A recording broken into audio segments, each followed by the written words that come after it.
P-pop is rising na talaga at sasakupin na rin ang South Korea. Pagkatapos ng matagumpay na Beanieverse concert sa Canada, heto at may sorpresa na namang dumating para sa Beanie kasama ang mahalima na King of P-pop group na SB19.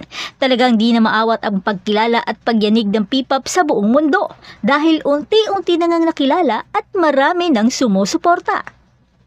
Pupunta ang SB19 at Beanie sa South Korea upang parangalan sa Billboard's Korea Billboard K-Power 100.